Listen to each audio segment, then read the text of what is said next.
PCS current news में आज का हमारा विषय है पीएमएवाईजी और पीएम जनमन योजना की समीक्षा। सबसे पहले देख लेते हैं पूरे एपिसोड में किन किन मुद्दों पर बात करेंगे।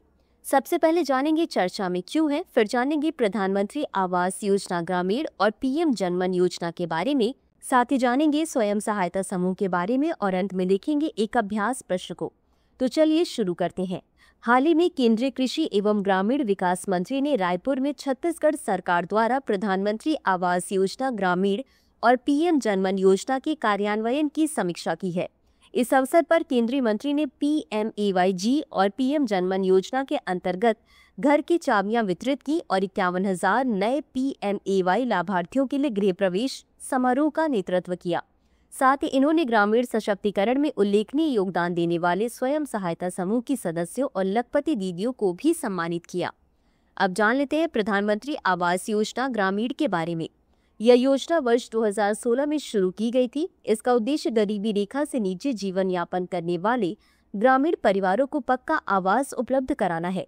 इसमें लाभार्थियों का चयन 3 चरणों की सत्यापन प्रक्रिया के माध्यम से किया जाता है, जिसमें शामिल है सामाजिक आर्थिक जाति जनगणना 2011, ग्राम सभा का अनुमोदन और जियो टैगिंग आधारित सत्यापन। इसके तहत मैदानी क्षेत्रों में 1.20 लाख रुपए तथा पहाड़ी पूर्वोत्तर राज्यों और केंद्र शासित प्रदेशों में 1.30 लाख रुपए की सहायता राशि प्रदान की जाती है। अब जान लेते हैं पीएम जनमन योजना के बारे में। यह योजना जनजातीय समुदायों, विशेष रूप से पीवीटीजी को मुख्यधारा से जोड़ने के उद्देश्य से शुरू की गई है। यह जनजातीय कार्य मंत्रालय द्वारा राज्यों और पीवीटीजी समुदायों के सहयोग से कार्यान्वित की जाती है। इस योजना के अंतर्गत 9 मंत्रालयों की भागीदारी है और 11 प्रमुख कार्य क्षेत्रों पर ध्यान दिया गया है, जिनमें पीएमएवाई के तहत सुरक्षित आवास, स्वच्छ पेयजल, बेहतर स्वास्थ्य सेवा, शिक्षा और पोषण इत्यादि शामिल हैं। अब जान लेते हैं स्वयं सहायता समूह के बारे में।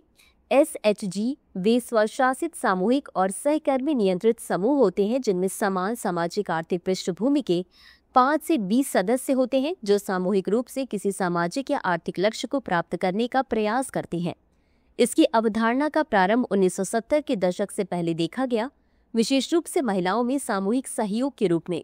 वर्ष 1972 में इलाबेन भट्ट द्वारा स्थापित सेल्फ एम्प्लॉयड वुमेन्स एसोसिएशन को इस आंदोलन का महत्वपूर्ण पड़ाव माना जाता है। MYRADA या मैसूर पुनर्वास और क्षेत्र विकास एजेंसी ने 1980 के दशक में ग्रामीण महिलाओं के लिए माइक्रो फाइनेंस के रूप में SHG प्रारंभ किए हैं।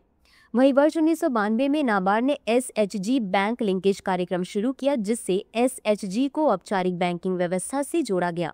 इसी के साथ अंत में देख लेते हैं आज के अभ्यास प्रश्न को। प्रधानमंत्री आवास योजना ग्रामीण के संदर्भ में निम्नलिखित कथनों पर विचार करें। 1. इस योजना के तहत सभी लाभार्थियों को 1.50 लाख रुपए की सहायता राशि दी जाती है। 2. लाभार्थियों का चयन SECC 2011 ग्राम सभा अनुमोदन और जियो टैगिंग सत्यापन के आधार पर किया जाता है। उपर्युक्त में से कौन सा या कौन से कथन सही है या सही है? A केवल 1, B केवल 2, C 1 और 2 दोनों, D न तो 1 और न ही 2। इस प्रश्न का उत्तर कमेंट बॉक्स में जरूर दें। अभी के लिए बस इतना ही। धन्यवाद। डियर व्यूअर्स, अपने एग्जाम की तैयारी को और बेहतर करने के लिए हमारे चैनल को लाइक, शेयर और सब्सक्राइब करना न भूलें।